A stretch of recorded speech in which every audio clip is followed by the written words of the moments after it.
Begin Space Construction and Interior, Lakshmipuram, Tirunendravoor. For contact 63851 63766. வல்லவும் சொந்தங்களுக்கு அன்பு வணக்கம். அரசியல் பேசு நிகழ்ச்சிக்கு உங்களை வரவேற்பதில் மகிழ்ச்சி. இன்று நம்மோடு நேர்காணலில் இணைந்திருப்பவர் மூத்த பத்திரிகையாளர் திரு திருசக்தியார் அவர்கள். வணக்கம் சார். வணக்கம்மா, சொல்லுங்க. நலமா இருக்கீங்க? நல்லா இருக்கு. நீங்க எப்படி இருக்கீங்க? நலமா இருக்கேன் சார். சொல்லுங்க. அறநிலையத்துறை இந்நாள் அறநிலையத்துறை அமைச்சர் ரமேஷ் அவர்களுக்கும் முன்னாள் அறநிலையத்துறை அமைச்சர் சேகர் பாபு அவர்களுக்கும் ஒரு கடுமையான விவாதம் போயிட்டு இருக்கு. சட்டமன்றம் முடிந்த பிறகு இருவரும் பிரஸ் மீட் கொடுக்குறாங்க. அதுல மோதல்கள் மாதிரி போயிட்டு இருக்கு சார். இவங்க சொல்றாங்க 2021 அந்த மீனாட்சி அம்மன் கோயில்ல ஒரு கேஸ் கொடுக்கப்பட்டது, அது 5 வருஷமா கிடப்புல போட்டதுக்கான காரணம் என்னன்னு இவர் கேட்கிறாரு. அவரு சொல்றாரு உங்களுக்கு ஆட்சி செய்யற தகுதியே இல்லை, அதிகாரிகளை மிரட்டுறீங்க அப்படின்னு சொல்றாரு. ஸோ இந்த மாதிரியான விவகாரங்கள் வெடிக்குது. ஸ்ரீரங்கம் கோபுரம் 3 வருடமாக பணி நடந்துக்கிட்டே இருக்கு, எதற்காக கிடப்புல போட்டீங்க, இனிமேல் பல ஊழல்களை நாங்கள் தேடி எடுக்கிறோம், எங்களுக்கு அனுபவம் இல்லை தான் நாங்கள் ஒத்துக்கிறோம் அப்படின்னு சொல்றாங்க. இது அறநிலையத்துறை மூலயமாக பல பூகம்பம் வெடிக்க போகுதா சார்? இல்லை, இப்போது பழனியில் ஏற்கனவே அந்த 100 கோடி நிலம் அது 2 கோடிக்கு விற்றது வந்தது. அதுக்கப்புறம் அங்கேயே ஆயக்குடி அப்படின்னு அந்த பழனி பக்கத்தில் வரும். அங்கே பார்த்தீங்கன்னா ஏதோ பல கோடிகள் பொறுமானம் உள்ள நிலம் 9 லட்சம் ரூபாய்க்கு விற்றுருக்காங்க. எல்லாமே அறநிலையத்துறை சம்மந்தப்பட்ட விஷயந்தான், கோயில்கள் சம்மந்தப்பட்ட விஷயந்தான். அப்புறம் மதுரை மீனாட்சி அம்மன் கோயில் அது 90 கோடின்னு நினைக்கிறேன். அதுதான் அந்த 5 வருஷம் வழக்கு இருக்குது, நிலுவையிலே இருக்குங்க. வழக்கு நிலுவையில் இருக்குன்னா அதுக்கு அரசு ஒரு காரணமாகவும் இருக்கலாம், சமயத்தில் நீதிமன்றங்களும் காரணமாக இருக்கலாம். பெரும்பாலும் அரசு அதை ட்ராக் பண்ணி அதை இழுத்து நிலுவையில் இருப்பதற்கு காரணம் அது முடிவுக்கு வந்துவிடக்கூடாது என்பது எந்த அரசாக இருந்தாலும் அரசு நினைத்தால் அதை இழுக்க முடியும், இழுத்திருப்பார்கள் என்று எதிர்பார்க்கலாம். அதுக்கப்புறம் பார்த்திங்கன்னா அந்த திண்டுக்கல் தாடிக்கொம்பு சௌந்தரராஜ பெருமாள் அங்கே பார்த்திங்கன்னா அது 300 கோடி ரூபா பொறுமானம் உள்ள சொத்து. அதுவும் இதே மாதிரி ரொம்ப கம்மியான விலைக்கு விற்றுருக்குன்னு அதுவும் இப்போ வெளியே வந்திருக்கு. இப்போ இது வரைக்கும் ஒரு 4 வந்திருக்கு. இது எல்லாமே பார்த்திங்கன்னா 300 கோடி 100 கோடி இது மாதிரி. இதில் அந்த பழனியில் சம்மந்தப்பட்ட அதே ஜஸ்டின் மணிகண்டன் என்ற அந்த பதிவாளர், சார் பதிவாளர், அவரே தான் ஆயக்குடியிலுமே பண்ணியிருக்காரு, ஒரே ஆள். ஆமாம், அவர் அந்த அந்த அந்த பழனிக்கோ இல்லை அந்த ஆயக்குடிக்கோ சம்மந்தப்பட்ட சார் பதிவாளர் இல்லை, அவர் வேற ஒரு இடத்துல இருக்கார். அப்போது கரெக்டாக இந்த மாதிரி ஒரு திட்டமிட்டு செய்யப்படக்கூடிய பதிவுகளுக்கு ஜஸ்டின் மணிகண்டன் அப்படின்னு அவரை ஒருத்தரை நம்மால் கரெக்டாக பார்த்து தப்பான விஷயங்களை கரெக்டாக செய்வார் அப்படிங்கிற மாதிரி அவர் வச்சுருக்காங்க போல இருக்குது. அதில் என்ன ஒரு கேள்வி வருதா, 2 விஷயம் வருது. அதில் அந்த விஷயத்தில் மாட்டிக்கொண்ட அவர் அன்வர்தீன் ஒரு வழக்கறிஞர் போலீஸ் காவலில் இருக்கும் பொழுது மாரடைப்பால் இறந்து போனதாக சொல்லப்படுகிறது. அது மாரடைப்பு இல்லை, அவர் போலீஸ் துன்புறுத்தி தான் இறந்திருக்கிறார் என்று அவர் குடும்பம் சொல்லுது. இந்த ஜஸ்டின் மணிகண்டன் ஒரே ஒரு இடத்துல மட்டும் எதேச்சியாக அன்றைக்கி முதல்ல அதனால தான் அவருக்கு முன்ஜாமீன் கொடுக்குற மாதிரி இருந்துச்சு, அப்புறம் ரத்து பண்ணாங்க. ஏன்னு கேட்டால் அவர் எங்கெல்லாம் தப்பு நடக்குதோ அங்கெல்லாம் ஜஸ்டின் மணிகண்டன் போய் பதிவு பண்ணியிருக்கிறது தெரியுது. அப்போ இது எதேச்சியாக நடந்தது. அவர் முதல்ல என்ன சொல்லிட்டாரு, முன்னாலேயே பாலச்சந்திரன் ஒருத்தர் ரெடி பண்ணி வச்சுட்டார் டாக்குமெண்ட்லாம். அந்த ஒரு நாளைக்கு என்ன டெப்டேஷன் போக சொன்னாங்க, போகும்போது நான் அது ஏற்கனவே பண்ணி வச்சுருந்ததை கம்ப்ளீட் பண்ணேன், முடித்தேன், எனக்கு ஒன்றும் தெரியாது அப்படிங்கிற மாதிரி ஒன்று சொன்னார். ஆனால் அந்த வேறு ஊரில் நடக்கும்போது இவர் தான் போயிருக்காருன்னும் போது அது பொய் என்று தானாக நீதிமன்றத்துக்கு தெரிய வரும்போது முன்ஜாமீன் எல்லாம் ரத்து பண்ணி அவர் கூட முன்ஜாமீன் கேட்டவருக்கும் தள்ளுபடி பண்ணிட்டாங்க. இப்போது முக்கியமாக பார்த்தீங்கன்னா அந்த ஜஸ்டின் மணிகண்டன் உடல் நலம் பாதிக்கப்பட்டு ஐசியூவில் இருக்கார். அன்வர்தீன் வழக்கறிஞர் இது விஷயமாக கைது செய்யப்பட்டவர் இறந்து விட்டார் மாரடைப்பில் என்று சொல்லப்படுகிறது. இவர் ஐசியூவில் இருக்கார். நிலைமை எப்படி இருக்குன்னு சொல்ல முடியாது, அபாயகரமான நிலைமையில். அபாயகரமான நிலையில் இருந்தால் தான் ஐசியூலேயே சேர்ப்பாங்க. அப்போ யாரோ சாட்சியங்களை எல்லாம் அழிப்பதாக அப்படிங்கிற ஒரு யூகமும் சந்தேகமும் மக்களுக்கு இருந்தால் அது யதார்த்தமான. இதில் கூடுதல் கேள்வி என்னன்னா, இதில் அந்த பழனியில் பார்த்தீங்கன்னா அந்த வட்ட செயலாளர் லட்சுமணன் திமுக அவர் தான் சாட்சி கையெழுத்து போடுறார். திமுகலேருந்து கையெழுத்து போடுறாரு அப்படின்னாலே அது சரி, ஏதோ திமுக சம்மந்தப்பட்டு இருக்கிறது அப்படின்னு சொல்லி அது நம்ம நினைக்கலாம். அங்கேயும் அதே ஜஸ்டிஸ் மணிகண்டன் ஏன் இப்போது திடீர்னு அவருக்கு உடம்பு சரியில்லை, உடல்நலம் யாருக்கு எப்போனாலும் பாதிக்கப்படலாம், ஒரு எதிர்பாராத ஒரு நிகழ்வு, ஒரு கைது அப்படிங்கும்போது அதனால் கூட இருக்கலாம். ஆனால் எல்லாருக்கும் உடனே ஞாபகம் வரக்கூடியது வந்து ஆம்ஸ்ட்ராங் கொலை வழக்கு, இதே மாதிரி பல விஷயங்கள் நடந்திருக்கு. அதில் முக்கியமான குற்றவாளியான A2 ஒரு திருவேங்கடம் திடீர்னு விடிகாத்தால் 5 மணிக்கு இந்த துப்பாக்கி ஒன்று கள்ள துப்பாக்கி வச்சுருக்கேன் வாங்க காமிக்கிறேன்னு விடிகாத்த இருட்டில் கூப்பிட்டு போய் போலீஸாக அந்த சமயத்தில் தப்பிக்க பார்த்தாரு, சுட்டுட்டாங்க. அப்புறம் நாகேந்திரன் அவர் தான் பிளான் பண்ணார். இந்த அவருடைய மகனான அஸ்வத்தாமன் தான் செல்வ பெருந்தகை காங்கிரஸ் தலைவருடைய உதவியாளராக இருந்தவர். அதனால் வந்து அவர் அந்த நாகேந்திரன் அப்பெண்டிக்ஸ் ஏதோ வயிற்று வலி பிரச்சனை ஸ்டான்லி ஹாஸ்பிட்டலுக்கு போனார். 4வது நாள் அவர் ஏதோ வயிறு சம்மந்தமான ஏதோ பிரச்சனையினால் இறந்துட்டதாக சொல்லப்பட்டது. இப்படி அந்த சாட்சியங்கள் முக்கியமான வந்து வெளிக்கொண்டு வரக்கூடியவர்கள் வந்து அவங்களுக்கு ஏதோ ஆபத்து நேர்கிறது. இது எதேச்சியாக நிகழ்கிறதா இல்லை எங்கோ திட்டமிடப்படுகிறதா அப்படின்னு. இப்போ கூட அந்த ஆம்ஸ்ட்ராங் வழக்குல வந்து ஒரு போலீஸ் அதிகாரி வந்து கைது பண்ணியிருக்காங்க. புகாரி அவர் வந்து யாரை பார்த்தாலும் ஒன்று ஆம்ஸ்ட்ராங் வழக்கில் சேர்த்துருவேன்னு சொல்லி மிரட்டி அதுக்கப்புறம் உங்கள் வீட்டில் கொண்டு வந்து போதைப் பொருளை வச்சு நான் வந்து உன் பேரில் போதைப் பொருள் வழக்கு போடுவேன்னு சொல்லி இந்த ஆம்ஸ்ட்ராங் வழக்கு கொலை வழக்கை வச்சே அவர் கிட்டத்தட்ட ஒரு 10-20 பேர்கிட்ட பணம் வசூல் பண்ணியிருக்காரு. 20 லட்சம் 10 லட்சம் 30 லட்சம் பல கோடிகள் வாங்கியிருக்காருன்னு சொல்லி அந்த புகாரிங்கிறவர். இதெல்லாம் பார்த்துக்கிட்டு காவல்துறை தலைமையெல்லாம் என்ன பண்ணிக்கிட்டு இருந்ததுன்னு தெரியல. ஆம்ஸ்ட்ராங் கொலை வழக்குங்கிறது எவ்வளவு ஒரு சென்சிட்டிவான ஒரு வழக்கு. அந்த வழக்கில் நீங்கள் போடுற ஒரு காவல்துறை ஆய்வாளர் இல்லை அதிகாரி, அந்த அதிகாரி இதை வைத்து பல பேரிடம் மிரட்டி பணம் வாங்குகிறார் என்பது எவ்வளவு பெரிய ஒரு விஷயம். இதை உளவுத்துறை திமுக அரசாக இருந்தாலும் சரி, அது இப்போவாக இருந்தாலும் சரி.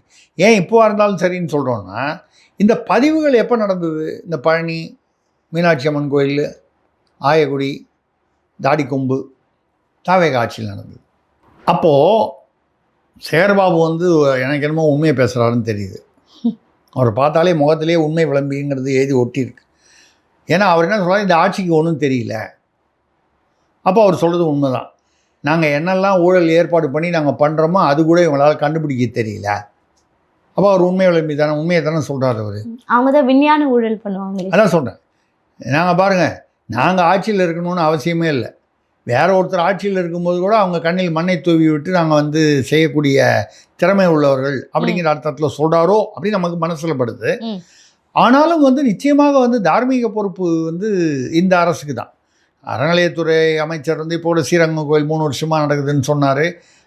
அது ஒரு சின்ன ஒரு சர்ச்சை வந்தது. அந்த அவர் பேர் என்ன, ரமேஷ் அமைச்சர் வந்து அந்த கோபுரத்தை பார்க்க போகும்பொழுது ஷூ காலோட போனாருன்னு. பொதுவாக கோயிலில் அந்த கோபுரத்தை பார்க்க போகும்போது யாரும் செருப்பு போட்டுட்டு போக மாட்டாங்க. ஏன்னா கோபுரம் என்பது ஒரு கடவுளுக்கு விக்கிரகத்துக்கு இணையான ஒன்று அப்படிங்கிறது. நான் வந்து பல கோயில்களுக்கு கும்பாபிஷேகத்திற்கு நன்கொடை பெரிய அளவில் கொடுத்து அந்த கும்பாபிஷேகத்துக்கு அப்போ அங்கே உள்ள அமைச்சர் திமுக ஆட்சி இருக்கும்போது பெரிய கருப்பன், அப்புறம் அதிமுக ஆட்சி வரும்போது அந்த மாதிரி அப்படின்னா போனால் செருப்பாக கழட்டி வச்சுட்டு தான் போவோம்.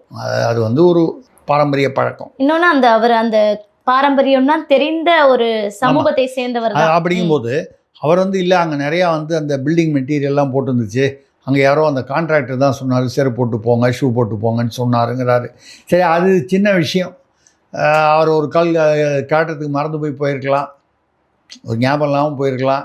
அங்கே இருக்கிறவங்களாம் அமைச்சரை போய் எப்படி நம்ம வந்து இதை சொல்கிறதுன்னு பயந்துக்கிட்டு எல்லாருமே முதல் நாள் வரைக்கும் சாதாரணமாக இருந்தால் கூட அமைச்சர்னா வந்தால் அமைச்சர் தானே, அமைச்சர் பவர்ஃபுல் தானே. ஆனால் அது பொதுவாக எந்த கட்சிக்கும் பொருந்தும். அது அந்த மாதிரி பார்த்தீங்கன்னா இதே சேகர்பாபு பார்த்தீங்கன்னா நீ திருச்செந்தூர் கோயிலில் பழனி கோயிலெல்லாம் போய் என்ன குரல் விட்டார். யாரோ பொம்பளைங்க வந்து 4 மணி நேரமாக கீழே நிற்கிறோன்னு வாய்மூடு அப்படின்லாம் வந்து உரிமையில் பேசினார், கொச்சையாலாம் பேசினார்.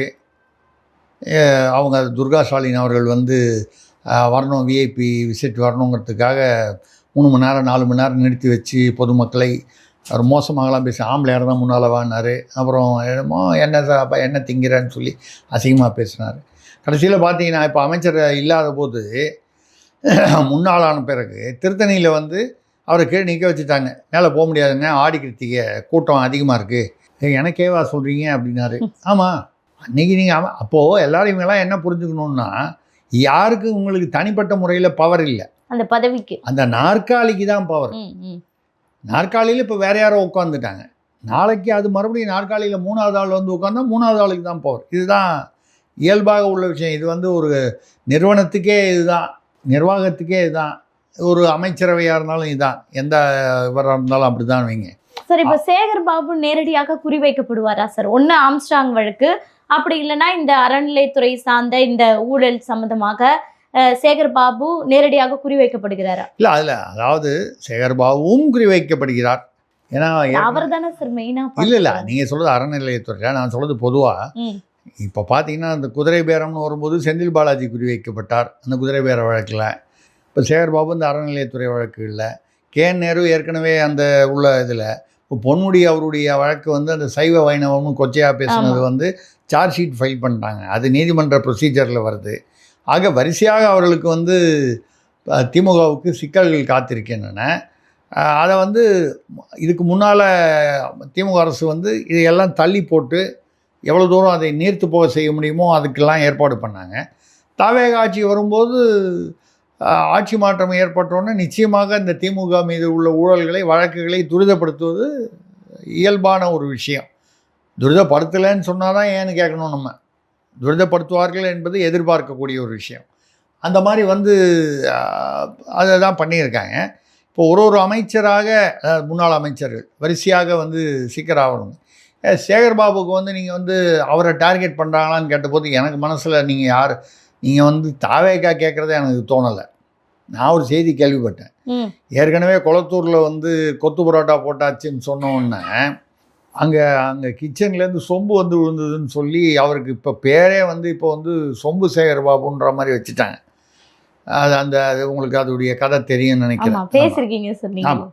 ஸோ இப்போ வந்து யாரோ ஒரு பெண்ணை அல்லது நடிகையை ஆபாசமாக பேசினார்.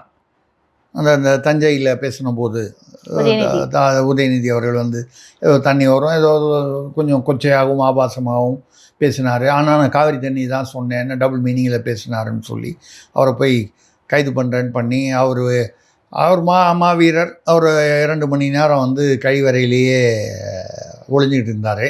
அது கோர்ட்டில் போய் பெடிஷன் ஏதாவது சொல்லி ஏதாவது முடிவு வர வரைக்கும் டாய்லெட் ஓட்டு வெளியில் வரல.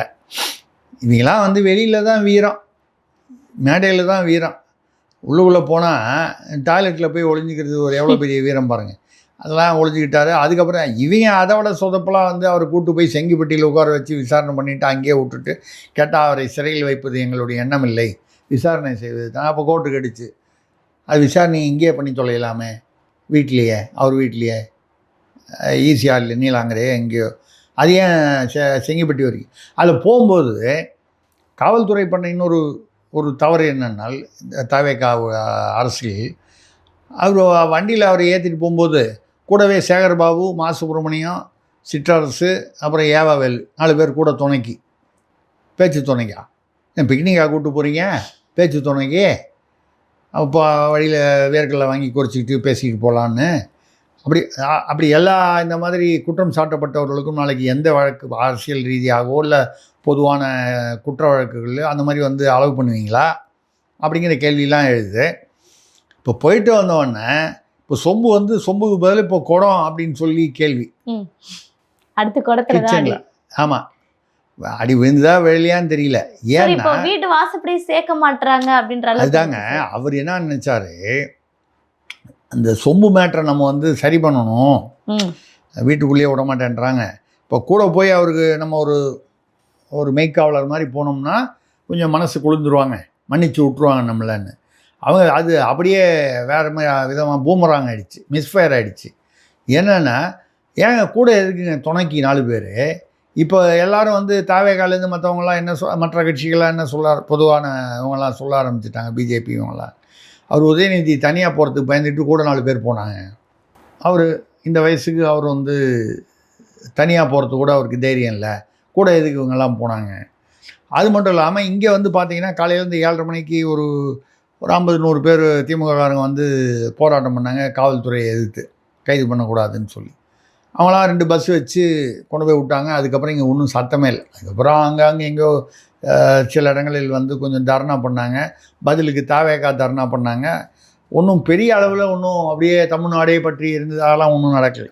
அப்போ என்னென்னா, நீங்கள் வந்து வண்டியில் ஏறி போனதுக்கு பதிலாக சென்னையில் ஒரு மிகப்பெரிய ஒரு தாரணா, ஒரு போராட்டம், ஆயிரக்கணக்கான மக்களை கூட்டி, திமுகவின் வலிமை என்ன, 1949 தொடங்கின கட்சி, 1967க்கு அப்புறமா அதுலேருந்து ஆட்சிக்கு மாறி மாறி வந்து கொண்டிருக்கும் கட்சி, 6 முறை கடந்த முறை வரை 6 முறை ஆட்சியில் அமர்ந்த கட்சி.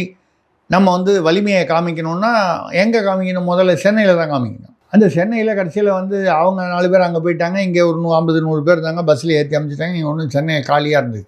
அப்போது திமுகனா அவ்வளோதான். அதில் வேறு வந்து நிறைய பேர் என்ன சொல்லிட்டாங்க வலைதளத்தில், இதெல்லாம் அவர் முதல்வர் விஜய் வந்து இந்த மாதிரி இது வந்து வலுவில்லாத வழக்கு, பலவீனமான வழக்குன்னு மூத்த வழக்கறிஞர்கள் தெரிஞ்சும் கைது பண்ணார். ஏன்னா ஒரு டெஸ்ட் பண்ணி பார்க்குறதுக்கு, தமிழ்நாடே திரண்டு எழும், கொதித்து எழும் அப்படின்னு சொல்கிறதெல்லாம் எவ்வளோ தூரம் அப்படிங்கிறத ஒரு ஃபீலர் விட்டு பார்க்கறதுக்கு தான். இது வந்து எதுக்குன்னா, அடுத்து பல அமைச்சர்கள், உதயநிதி உட்பட வேறு வழக்குகளில் வந்து கைது பண்ணும்போது எப்படி இருக்கும்னு டெஸ்ட் பண்ணுறதுக்காக தான் சொன்னாங்க. எது உண்மைன்னு நமக்கு தெரியாது. இப்போ என்னென்னா, நீங்கள் வந்து சேகர்பாபுவை டார்கெட் பண்ணான்னா, தாவேக்காலேருந்து ஒரு பக்கம் டார்கெட் பண்ணால் கூட அவர் தப்பிச்சுடுவார் போல இருக்குது. ஏன்னா அதுக்கு நீதிமன்றம் போய் ஒரு தடகடை வாங்கலாம். சொம்புக்கு பதிலாக குடமோ தவளையோ வந்து விழுந்துச்சுன்னு வச்சுங்க, அதுக்கு போய் நீதிமன்றத்துலலாம் தடை யாரும் தரமாட்டாங்க, கேட்கவும் முடியாது, அசிங்கம். ஸோ அவர் சேகர்பாபு நிலைமை வந்து ரொம்ப மோசமாக தான் இருக்குது. இதுதான் அந்த அறநிலையத்துறை. சார், இன்னொரு பக்கம் சார், இப்போ இந்த அறநிலையத்துறையில் அதிக சர்ச்சையை உருவாக்கக்கூடிய வகையில் டிவிகேவும் ஒரு வேலைகளை செஞ்சுக்கிட்டு இருக்காங்க. இப்போ அறநிலையத்துறையில் வந்து பார்த்தீங்கன்னா, அந்த ஏஜிஎஸ் நிறுவனம், அந்த கல்பாத்தி அகரமோட அர்ச்சனா அவங்கள வந்து பார்த்தீங்கன்னா அறநிலையத்துறை அறங்காவலர் குழு தேர்வு செய்யக்கூடிய பதவி கொடுத்துருக்காங்க. ஸோ வந்து இவங்க ஏன் சார் அடிக்கடி சர்ச்சையை கிளப்பக்கூடிய வகையில் இந்த திரைத்துறையை சேர்ந்தவங்களுக்கு பதவி கொடுக்குறாங்க? ஏங்க அவங்க வந்து அது பேர் என்ன, இல்லை இது கோட் படம் அவங்க தான் தயார் பண்ணாங்க. ஆமாம், பிகில் கோட் எல்லாம் தயார் பண்ணியிருக்காங்க. ஏற்கனவே ஜனநாயகம் தயாரிப்பாளருக்கு வந்து அரசு டெல்லி சிறப்பு பிரதிநிதி கொடுத்துட்டாங்க. இவங்களுக்கு இந்த பதவி கொடுத்துட்டாங்க.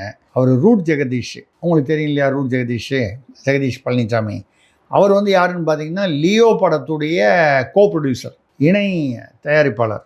அவருக்கு ஏற்கனவே ஆலோசகர் பதவி கொடுத்துருந்ததா சொன்னாங்க. ஆனால் ஒன்றும் ஜீவோ ஒன்றும் வரலன்றதை பற்றி ஒரு சர்ச்சையாக இருந்தது. நேற்று பார்த்தீங்கன்னா அவரை தணிக்கைத்துறை ஒரு தணிக்கை தேர்வு குழுவில் ஏதோ ஒரு தலைவராகவோ உறுப்பினராகவோ போட்டிருக்காங்க. அவருக்கு ஒரு பதவி கொடுத்துருக்காங்க. ஆக பார்த்தீங்கன்னா திரைப்படத்தை விஜய் அவர்களோடு திரைப்பட ரூபத்தில் ஏதோ ஒரு வகையில் தொடர்பு இருக்கணும். போக்குவரத்து அமைச்சர் யார்? அந்த கோட்டு படத்தில் வந்து டிராஃபிக் கான்ஸ்டபிளாக நடித்தார் ஒருத்தர், தமிழன் பார்த்திபன், அவர் போக்குவரத்து அமைச்சர். ஸ்ரீநாத் ஒரு அமைச்சர். அருண்ராஜ் இப்போது ஜனநாயகன் படத்தில் வந்து 4 பேர் நடிச்சிருக்காங்க. புஷியானந்த் அவர்கள் நடிச்சிருக்காரு, அவர் அருண்ராஜ் அவர்கள் நடிச்சிருக்காங்களாம். நான் படம் பார்க்கல, தெரியல. இன்னும் 2 பேர் சொல்கிறாங்க, 4 பேர் நடிச்சிருக்காங்க. ஸோ அப்போ வந்து விஜயோடு நடித்தவர்கள், விஜயுடைய தயாரிப்பாளர்கள் இவர் தான். இதை வந்து இன்றைக்கி வந்து ஆர்பி உதயகுமார் அதிமுக அவர் கேட்டிருக்கார். அது விஜயுடைய தயாரிப்பாளர்களோ விஜயோடு திரைப்படத்தில் தொடர்புடையவர்களுக்கு தான் அரசு பதவிகள் முடிவு பண்ணிட்டீங்களா? எனக்கு வந்து எனக்கு இன்னைக்கு காலையில் வந்து செய்தி, ஏதோ தயாரிப்பாளர் கவுன்சில் வாசல் ஒருத்தர் சோகமாக கை வச்சுட்டு உட்கார்ந்தாராம். யார் அவருன்னு விசாரித்தேன். தலைவா படம் உங்களுக்கு ஞாபகம் இருக்கும், டைம் டு லீடு அப்படின்னு போட்டு அது பெரிய சர்ச்சையாகி படம் ரிலீஸ் ஆகாமல் அவர்கள் ஜெயலலிதா முதல்வராக இருந்தபோது நின்று கை கட்டி போய் நின்னார். அன்னைக்கு எந்த கடம்பூர் ராஜுக்கு முன்னால் போய் கை கட்டி நின்று ஐயா படத்தை ரிலீஸ் பண்ணதுக்கு அம்மாட்ட ஒரு வார்த்தை சொல்லுங்கன்னு கேட்டாரோ, அந்த கடம்பூர் ராஜு இன்னைக்கு கேட்டு வாசலில் நிற்கிறார், தாவைகளை என்ன சேர்த்துங்கன்னு வந்து. எல்லாம் காலத்தின் கோலம், கர்ம வினைன்னு வைங்க. அப்படி அந்த மாதிரி வந்து இருக்கக்கூடிய அந்த தலைவா படத்துடைய தயாரிப்பாளர் சந்திரபிரகாஷ் ஜெயின் ரொம்ப ஆவலோட கவலையோடு காத்திருக்காராம். அடுத்த ஏதாவது ஒரு அரசு பதவி நமக்கு தான் வரணும். ஏன்னா அவரும் லிஸ்ட்டில் வந்து எடுத்து அந்த விஜய் படத்துடைய தயாரிப்பாளர்கள் அப்படின்னு பார்த்தா டிக்கெட் அடிச்சுக்கிட்டே வந்தால் எல்லாருக்கும் வந்துடுச்சு. உங்களுக்கு ஞாபகம் இருக்குன்னா சொல்கிறேன், குருவி படத்துக்கு வந்து ரெட் ஜெயண்ட் தான் தயாரிப்பாளர். அவருக்கும் பதவி கொடுத்தாச்சு இல்லை, எதிர்கட்சி தலைவர். இவராக கொடுக்கலன்னா கூட அதுவாக அமைஞ்சிருச்சு. ஆக நீங்கள் ஒரு அரசு பதவியில் இப்போ தமிழ்நாட்டில் இருக்கணும்னா ஏதோ ஒரு வகையில் விஜய் அவர்களுடன் திரைப்படத்தின் மூலம் தொடர்பு கொண்டிருக்க வேண்டும். அதை வச்சுக்கிட்டு தான் அவர் ஆர்பி உதயகுமார் வந்து அதை எப்படி நீங்கள் வந்து இந்த மாதிரி திரைப்படம்னு சொல்லிவிட்டு அடுத்தது நாங்கள் வந்து நடிகை த்ரிஷா அவர்கள் துணை முதல்வராக வருவார் என்று எதிர்பார்க்கலாமா கேட்டிருக்காரு. ஏதோ அவரால் முடிஞ்சது அவர் கேட்டிருக்காரு. அடுத்து ஜெயிலுக்கு போக ரெடியாக வராரா சார்? யார்? இல்லை, அவர் ஒரு கால் செங்கிப்பட்டி பார்த்து, ஏன்னா அவர் அந்த பக்கம் தென் மாவட்டத்தை சேர்ந்தவர், அவர் விருதுநகர் சேர்ந்தவர்னு நினைக்கிறேன். அவர் செங்கிப்பட்டி பார்க்காம இருந்திருக்கலாம். அவர் ஒரு கால் செங்கிப்பட்டி கூப்பிட்டு போய் ஒரு பிக்னிக் தானே கூப்பிட்டு போனால் அவர் ஒரு ரவுண்டு போயிட்டு வரலாம்ல. அது மாதிரி அவருக்கு என்ன, ஏன்னா அவர் துணிந்து பேசி இருக்கிறார். அவர் பேசுனதா செய்தி வந்தது தான் நம்ம சொல்கிறோம். அந்த வகையில் இல்லை, அவர் பேசுகிறாரு. தேவையில்லாமல் வந்து ஒரு நடிகையை வந்து எதுக்கு எடுத்தாலும் அவங்கள உள்ளுக்கு பேசணுமா அப்படிங்கிறதெல்லாம் அதை புறந்தள்ளிட்டு பார்த்தீங்கன்னா, இந்த விஜய் அவர்களுடன் திரைப்பட வடிவத்தில் ஏதோ ஒரு வகையில் தொடர்பு கொண்டவர்களுக்கு மட்டும்தான் அரசு பதவி. அவர் பக்கத்து வீட்டில் இருக்கிற விஷ்ணு ரெட்டி ஆலோசகர், அவர்கிட்ட டிரைவராக இருந்தவர் ஒரு தனி செயலாளர், இப்படி அவரோடு பர்சனலாக தொடர்பு உள்ளவர்கள் தான். அவர்களுக்கு நிர்வாக அனுபவம் இருக்கா இல்லையா? இப்போ அர்ச்சனா கல்பாத்தி அகோரம் அவர்கள் வந்து சொல்கிறாங்க, அவருடைய மாமனார்லாம் வந்து பல கோயில்களுக்கு நன்கொடையெல்லாம் கொடுத்துருக்காங்க. நன்கொடை கொடுத்தாலும் அந்த ஆகம விதிகள்லாம் தெரியணும்ல சார். அது அவங்களுக்கு தெரியுமா தெரியாதா நமக்கு தெரியாது. அவங்களுக்கு தெரியாதுன்னு நம்ம சொல்ல முடியாது. அதனால் நீங்கள் அப்படி பார்க்க போனால் சார், இன்னொன்று அவர் கேரளாவை சேர்ந்தவர் சார், பாலக்காடை சேர்ந்தவர். அதான் கேரளா. ஏன்னா கல்பாத்தி என்பது ஒரு ஊரின் பெயர், கிராமத்தின் பெயர். அது வந்து பாலக்காட்டில் இருக்குது. பாலக்காடுனா கேரளா, அதாவது தமிழ்நாடு கேரளா எல்லையில் இருக்கக்கூடியது. அநேகமாக அங்கே இருப்பவர்கள் பாலக்காட்டை சேர்ந்தவர்கள் வந்து தமிழும் பேசுவார்கள், மலையாளம். இவருடைய தமிழில் மலையாளம் கலந்திருக்கும், மலையாளத்தில் தமிழ் கலந்திருக்கும். அந்த அந்த அந்த என்ன சொல்கிறது, எல்லைப்புறம் அப்படிங்கிறதுனால நீங்கள் வந்து இதை வந்து நான் பேச வேண்டிய ஒரு அவசியம் இருக்குது பாருங்கள். ஏன்னு கேட்டிங்கன்னா, பல கோயில்களுக்கு அவருடைய மாமனார் வந்து நன்கொடை கொடுத்திருக்கிறார். கிட்டத்தட்ட 15 கோடி, 10லேருந்து 15 கோடி ரூபா வரைக்கும் பல கோயில்களில் தமிழ்நாட்டில் 45 கோயில்களுக்கு நான் வந்து நன்கொடை கொடுத்துருக்கேன். நான் வந்து போய் சொல்ல முடியாது, அங்கங்கே கல்வெட்டெல்லாம் இருக்குது, அமௌண்ட்டு போடாமல் இந்தந்த ஒர்க்குன்னு சொல்லி. எனக்கு பதவி கொடுக்கலன்ற வருத்தத்தில் நான் வந்து சொல்லலை, கொடுத்தாலும் எனக்கு வேண்டாங்கிறது தான் என்னுடைய அபிப்பிராயம். இப்போ அடுத்தது வந்து வலைதளத்தில் என்ன வருது, அவர் வந்து யாரோ விஜய்க்கு நெருக்கமான ஒரு விஜயுடைய அப்படி சொல்லாமா நட்பு வட்டாரத்தில் இருக்கக்கூடிய ஒரு நடிகை, அடிக்கடி அவருடைய பெயரை சர்ச்சையில் ஆர்பி உதயகுமார் கூட இருக்கிறாரே, அவருடைய தோழி என்பதனால் இது கொடுக்கப்பட்டது அப்படின்னு சொல்கிறாங்க. அது உண்மை, அது எவ்வளோ தூரம் உண்மைன்னு நமக்கு தெரியாது. ஆக எல்லாமே சுற்றி விஜயுடைய தனிப்பட்ட நண்பர்களின் நண்பர்கள் இப்படி தான் வந்து அரசு பதவி அப்படின்னு சொன்னால், அந்த அரசு பதவியை, ஏன்னா இதே மாதிரி தானே கரூரில் நீங்கள் வந்து அரசு வேலை கொடுத்து உயர்நீதிமன்றம் அதை வந்து ரத்து செஞ்சிருச்சு சார். ஆனால் இந்த கட்சிக்காக உழைத்த அதே மதியழகனுக்கு இன்ன வரைக்குமே எந்த ஒரு அரசு பதவியுமே கொடுக்கப்படலையே சார். முதல்ல கட்சிக்காக ஜெயிலுக்கு போனவர் அவர் தானே சார் கரூரில். இது யார் தப்பு? மதியழகன் தப்பு தானே. அதுக்கு பதிலாக அவர் வந்து போய் விஜயோட சினிமாவில் சும்மா ஒரு எக்ஸ்ட்ராவில் ஒரு சின்ன ஒரு ஸ்டார் போஸ்ட் அப்படின்னு ஒரு நடிச்சிருந்தான்னு வைங்க, அவருக்கு தபால் துறையை ஒரு கூட அமைச்சராகிறார். ஆனால் தபால் துறை வந்து மத்திய அரசில் வருமோ, சரி பரவாயில்ல, ஏதோ ஒன்று துறை கொடுத்துருப்பாங்கள்ல, தகவல் துறையாவது கொடுத்துருப்பாங்கல்ல. அவர் யார் போய் வந்து ஜெயிலுக்கெல்லாம் போக சொன்னாங்க, அந்த மாதிரிலாம் வந்து பண்ண சொன்னாங்க. ஏதாவது ஒரு சினிமாவில் வந்து போய் கூட சேர்ந்து ஏதாவது ஒரு நடிச்சுக்கணும். ஸோ அப்போ சினிமாவில் நடித்தாதான். இப்போ இந்த இயக்கத்தில் வந்து இருந்தவங்க உழைச்சவங்க அவங்களுக்குலாம் வந்து முக்கியத்துவம் இல்லை. அப்போ அதனால தான் திரைத்துறையினர் தினமும் படையெடுத்து போய் விஜய் அவர்களை சந்தித்து ஃபோட்டோக்கள்லாம் எடுத்துக்கிறாங்களா சார்? நாளைக்கு ஏதாவது பதவி கிடைக்கலாம். ஆமாம், எல்லாரும் வரிசை போய் வந்து அவரை பார்க்குறாங்களே. இன்றைக்கி ஒரு நடிகை போகிறாங்க, நாளைக்கு ஒரு நடிகை போகிறாங்க, அப்புறம் ஒரு நடிகர் போகிறாரு, மாறி நடிகை நம்ம பொதுவாக சொல்கிறோம். அவங்க போகும்போது அவங்களுக்கு வந்து நமக்கு ஞாபகம் வச்சுப்பார் அப்பப்போ. இது எந்த அளவுக்கு படிச்சுன்னா, சட்டமன்றத்தில் நடந்துக்கிட்டு சட்டமன்றத்தில் வந்து விஜய் அவர்கள் அப்படி உள்ள பாதி தூரம் போய் எல்லாரையும் பார்த்து ஒரு வணக்கம் சொல்கிறார். அது ஒரு பண்பாடு, தவறில்லை, நாகரிகம். அது சொல்லிட்டு வரும்போது காங்கிரஸில் உள்ள எம்எல்ஏ 2 பேர், ஒருத்தர் அமைச்சர் விஸ்வநாதன், இன்னொருத்தர் ராஜேஷ்குமார், காங்கிரஸ் தலைவர், தமிழ்நாடு காங்கிரஸில் இருந்தார். அவர் ஆரம்பத்துலேருந்தே தாவேகாவோட கூட்டணி சேரணும்னு முதல்லையே இருந்தவர். அவர் ராஜேஷ்குமாரை அவர் கவனிக்காமல் வந்துடுறாரு. எல்லாரையும் பார்த்து ஒவ்வொருத்தரும் தனித்தனியாக 234 பேரையும் வணக்கம் போட முடியாது, அதனால் 233 பேரையும் அந்த மாதிரி போடும்போது அவர் குரல் கொடுக்குறார் ராஜேஷ்குமார். உடனே அவரை திரும்பி பார்த்து வணக்கம் போடுறாரு. உங்கள் பார்வை பட்டாலே எங்களுக்கெல்லாம் போதும், பார்வை ஒன்றே போதுமே பாட்டு தான் பாடல அவர் சட்டமன்றத்தில் ராஜேஷ்குமார் அவர்கள். அவருடைய கருணை பார்வை, அருட்பார்வை பட்டாலே போதும் அப்படிங்கிற அளவுக்கு எந்த அளவுக்கு அந்த ஹீரோயிசத்தை கொண்டு போயிடுறாங்கன்றதுக்காக சொல்கிறேன். நான் அவர் முதல்வருக்கு மரியாதை கொடுப்பதை பற்றி நம்ம சொல்லலை. அந்த மறுபடியும் அந்த கட் அவுட்டுக்கு பால் அபிஷேகம் பண்ணுற அதே மென்டாலிட்டிலேயே நீங்கள் சட்டமன்றத்திலையும் இல்லை அமைச்சரவையிலையும் இருந்தீங்கன்னால் அது எப்படி ஒரு நல்ல ஒரு நிர்வாகத்தை தரும்? இல்லை சார், இப்போ வருங்காலத்தில் பார்த்தீங்கன்னா திரைத்துறையும் அரசு துறையும் இணைந்துரும் அப்படின்ற மாதிரியான ஒரு நிகழ்வாக மாறிட்டு இருக்குல்ல. இல்லையா, இப்போ நடிகர் தனுஷ் அவர்கள் முதல்ல கொடியை அனௌன்ஸ் பண்ணாரு, அப்புறம் பிறந்தநாள் கொண்டாடினாரு. இப்போ மாவட்ட ரீதியா பார்த்தீங்கன்னா மாவட்ட ரீதியாக இயக்கத்தை பலப்படுத்துவதற்கு வந்துட்டார். அடுத்தது அநேகமாக விஜய்க்கு நேர் எதிரில் தனுஷ் ஒரு இயக்கம், அது இயக்கம் கட்சியாக மாறும்னு எதிர்பார்க்கலாம். அதற்கு அவருடைய மாமனார் ரஜினி அவர்களும் ஆதரவு தெரிவிக்கலாம். மாமனார்னா எக்ஸ் மாமனார், முன்னாள் மாமனார், அவங்க விவாகரத்தை ஆயிடுச்சு. ஆனால் விவாகரத்து ஆனாலும் பார்த்தீங்கன்னா தனுஷ் அவர்களுக்கும் ரஜினி அவர்களுக்கும் உள்ள அந்த பொதுவான உறவு, சமூக ரீதியான உறவு அப்படியே தான் இருக்குது. அடிக்கடி அவரோட ஆலோசனை செய்கிறார்லாம் சொல்கிறாங்க. இந்த விவாகரத்து அவர்களுடைய உறவை தனியாக ஒன்றும் பாதிக்கவில்லை அப்படின்னு சொல்கிறாங்க. இருக்கலாம், தெரியாது. அப்போது ரஜினியோட ஆதரவாளர்களும் தனுஷை ஆதரிக்கலாம். அப்போ இனிமேல் தமிழ்நாடு அரசியல் திருப்பி திருப்பி சினிமாக்குள்ளே தான் இருக்க போதா அப்படிங்கிற ஒரு கேள்வி வருது. பார்க்கலாம் தமிழ்நாட்டுடைய தலைவிதி எப்படி இருக்குன்னு நம்ம போக போக தான் இந்த ஆட்சியுடைய இது தெரியும். கண்டிப்பாக சார். நடப்பு கால அரசியல் குறித்து பல்வேறு தகவல்களை பகிர்ந்துக்கிட்டீங்க. தொடர்ந்து பேசுவோம். நன்றி. நன்றி, வணக்கம்.